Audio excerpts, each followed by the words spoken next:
In the grip, you place your hand on the discus until the first knuckle rests comfortably on the edge. And then there are a couple of ways to approach it. The one I prefer is where you wind the discus clockwise into your hand until it feels kind of firm. The important thing on the grip, however, is that you find a comfortable position so that you're able to spin the discus. The discus, it spins, but if you're throwing it in a clockwise position, that's the best. And like I say, aim in the throw. To make this interesting, what we've done for a little accuracy, this kind of breaks up the monotony of it and also helps us to learn how to release it properly.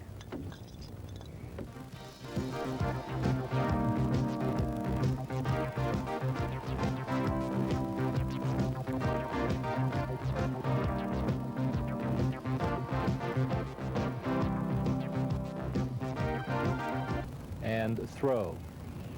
And the other approach is stand with your feet together, and as you wind, you're reaching with your left leg, and then you throw. And what you want to concentrate here on is just one wind-up. You don't need to take several, as many people do, so that you're actually throwing at something out there in the field. The second phase, now what we're working on here is the right foot turning in the center. This is a common fault for many throwers. They don't actually pivot their right foot completely, and we're concentrating on doing that. So we step to the center of the ring, we drive with the left leg, and we drive right around a bent right.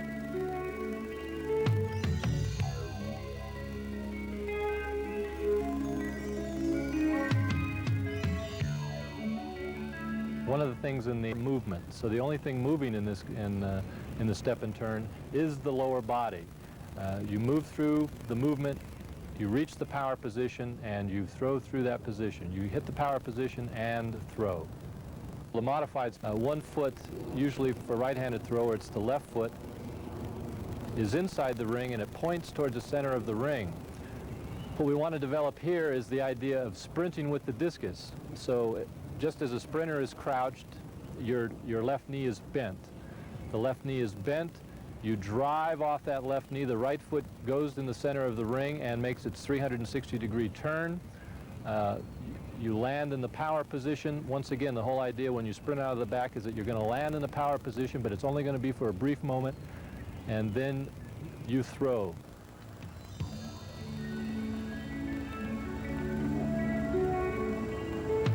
With a South African, and hold a torque position.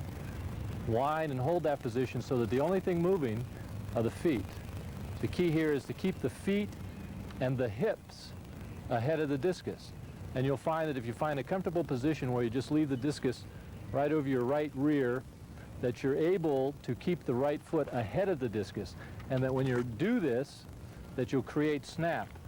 One of the ways many coaches talk about is hip hop or hip drive.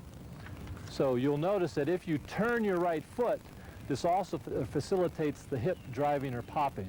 So turn that right foot and it will cause your hips to pop, and that will allow the discus to snap.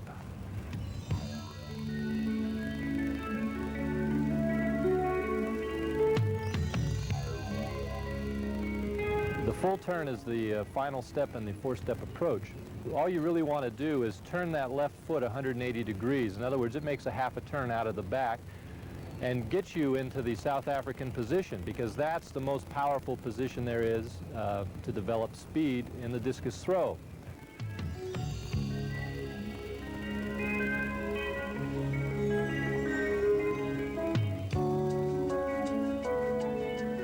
This is where all the power is derived, is getting into the South African position and then sprinting out of it. And as you sprint, you want that right foot to go to the center of the ring, do a 360-degree pivot. When the left leg lands, the discus should be as far back as possible, and this will give you maximum distance. Now, when you're doing the full turn, it only requires one wind-up, really. You do this for a couple of reasons. It's economical. If you have a lot of people waiting in line, all you need is one wind. You should have thought about what you're going to be doing before you stepped into the ring. Now, you can carry the discus low or you can carry it high.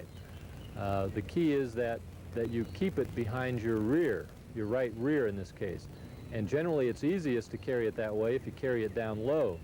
As you drive and sprint across the ring, the drive of the left leg, if done correctly, will bring the discus up into a much higher position so that the discus is level with your shoulders. But it doesn't have to be level with your shoulders until you're in the power position. So those people who wind the discus fairly high, it requires a lot more strength to keep it up there, and we have found that if you treat this sort of like an ice skater, when an ice skater wants to go, when you start in the standing position or the power position, you wind slowly, and as you finish the movement, you are accelerating. When you do the step and turn, as you're starting your movement, it's slow and the velocity builds, so it goes from slow to fast. In the South African, you start out of the back, it starts gradually and slowly, and momentum builds. And it's the same thing in the full turn. You're going to start slowly and then develop sprint speed. In the full turn, both feet turn at the same time. You'll move to the South African position, and when your left knee is pointed towards the center of the throw, or the center of the ring, is when you'll start your throw. And then you'll drive down the line and enter into the power position, where both feet will be down at the front of the ring, and then blast out of that. The idea, once again, is to start slowly and to accelerate.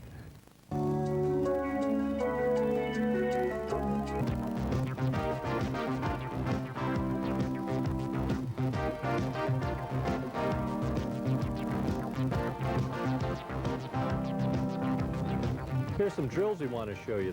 The first one is the walk and pivot drill. What we're working on here is the right foot turning. There are very few movements in life that we do that simulate this, so we have to, in actuality, do it ourselves. So as we're walking, you can be walking towards the discus area, you can be walking home, you can be walking in your local Alpha Beta or Safeway store on those nice floors. As you do it, turn your body sideways, torque it, and as you're walking, do a 360-degree rotation on your right foot. You've got to practice this habit. You've got to get into the habit of practicing that. And many times, just as you're walking out to the discus area, you can be practicing this and killing two birds with one stone in it. And the key to learning how to snap the discus, the key to learning how to sprint with the discus, is having a right foot that turns, that is used to turning, used to doing that 360-degree turn. Pivot drill is another way to help us emphasize the right foot turning. In the discus, you've got a dynamic movement, and therefore what we're trying to do here is develop our balance. Pretend like there's a pole that runs through the middle of your knee. You've stepped into the center with your right foot, and it's like you are rotating around this pole. So you pivot, reach, pivot, reach, pivot, reach. You're driving with the left foot around that right foot. You drive once again. It lands, you drive once again. You keep the upper body torqued, but you're moving across the ring, then you're moving back across the ring and back across the ring, and you're trying to do this continuously. Once you get this drill down and you're balanced, you should be able to pivot and throw off of this drill. Now in the South African drill, what we're trying to work on here is developing our sprint speed, or actually learning to run with the discus. And the way it was originally presented to me was you hold the discus out in front of you, you run along or jog along, and as you become more familiar with it, you'll even be able to sprint along with it. Then you drive off your left leg, keeping the discus in front of you. You land with both feet, and you still have your eye on the discus, which is in front of you at this time. So now you're going to be able to pull it through actually 360 degrees. So the idea is you get the feel for a 360-degree pull on the discus. Float, float, sting is a drill we do to help develop our rhythm.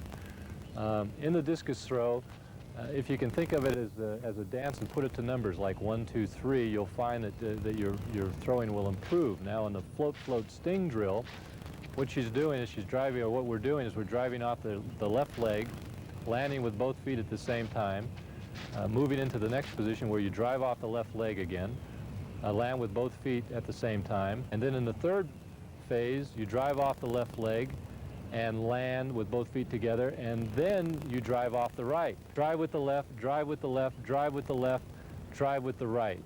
Once again, getting back to the idea of pistons, where you've got your left leg as a piston and your right leg as a piston, and you develop a rhythm so that you're able to do 3 of these continuously.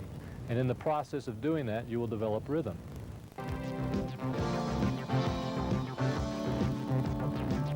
When I have problems with my technique, I found that sometimes by going through the movement backwards, it gave me the seeds to the solution of what I was looking for. So for example, the way I developed the left leg drive out of the back and trying to keep it low to the ground, and all of that evolved from the fact of doing the movement backwards. So here we have Karen doing the movement backwards, and she does it quite well. So sometimes, as I said, when you've got problems doing it frontwards or forwards, you'll find that when you have to take the time to analyze what you're doing in order to hit the positions to do it backwards, that this will teach you or show you some of the areas that you need to work on when you do it.